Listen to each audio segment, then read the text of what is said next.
మన ప్రభువును రక్షకుడైన యేసు క్రీస్తు అతి శ్రేష్టమైన నామాన్ని బట్టి ఈ ఉదయకాల హోసన్న దైవ సందేశాలనే కార్యక్రమం వింటున్న దేవుని బిడలని మీకు శుభం కలుగునగాక. అందరికీ వందనాలు. మీరంతా బాగున్నారా? దేవుని మహాకనికరాన్ని బట్టి మరొక నెలలో ప్రవేశపెట్టిన దేవుడు నమ్మదగినవాడు.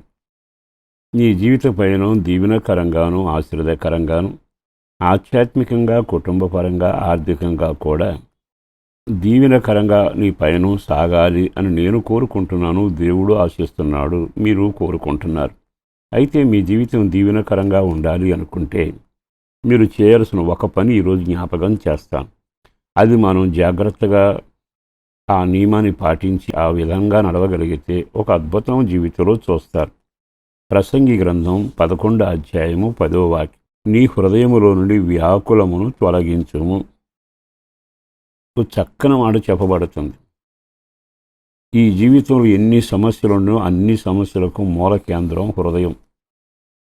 ఆ హృదయం దేనితో నింపబడితే ఆ ఫలితాలే క్రియారూపంగా చూస్తాం.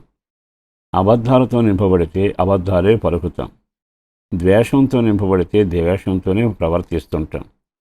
అది చీకటితో నింపబడితే చీకటి సంబంధమైన ఆలోచనలు మనకు వస్తాయి.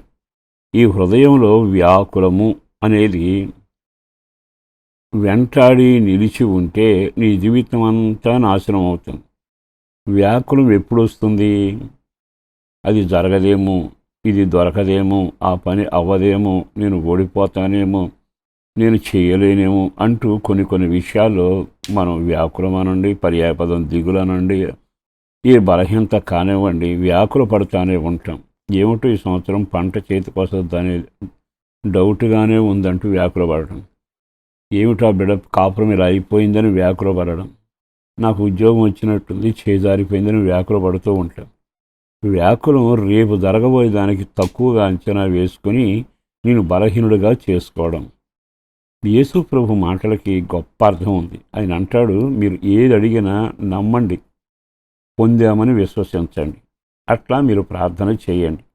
అంటే మన విశ్వాస జీవితంలో రేపు జరగబోయే పరీక్ష కానీ, వ్యవసాయం కానీ, ఉద్యోగం కానీ అన్నిట్లో మన విశ్వాసాన్ని వ్యక్తీకరించి సాధించగలను, నేను పొందగలను.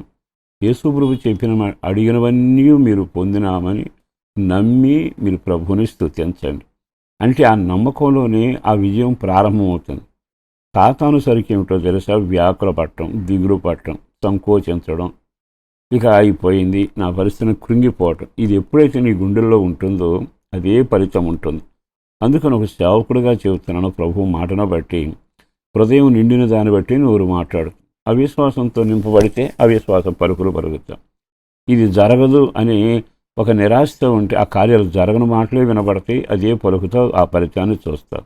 ఎందుకో పరిశుద్ధాత్మ దేవుడు బహుతేటగా ఈరోజు మాట్లాడుతున్న ఈ వాక్యంలో నీ హృదయంలోంచి ఇది తొలగించుకుంటే వ్యాకులు పడటం, దిగులు పడటం, విచారించడం, జరగదేమని అనుమానపడటం ఇత్యాది సరుకును నీ గుండెల్లోంచి మొదలుగా తొలగించి జరుగుద్ది, చూస్తాను, దేవుడు చేస్తాడని ఆ పదంలోకి రాగలగాలి. అట్లాడప్పుడు నీ జీవితంలో తప్పనిసరిగా కార్యాలు జరుగుతాయి.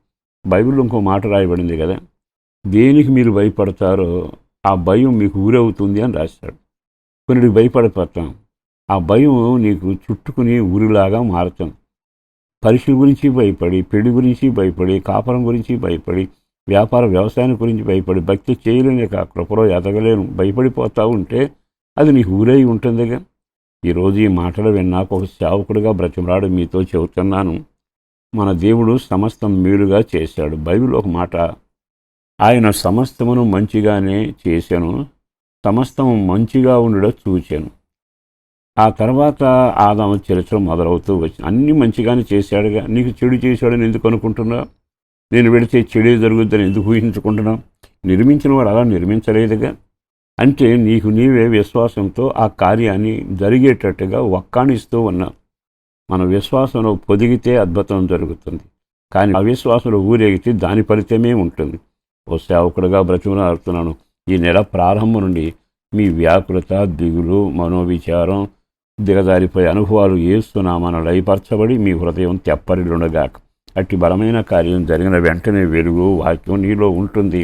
విశ్వాసంతో అడుగులు వేస్తావు. అద్భుతం ఈ నెలంతా నీవు చూడబోతున్నా. పరిశుద్ధులను ప్రేమామడిన ప్రభు వందనాలయ.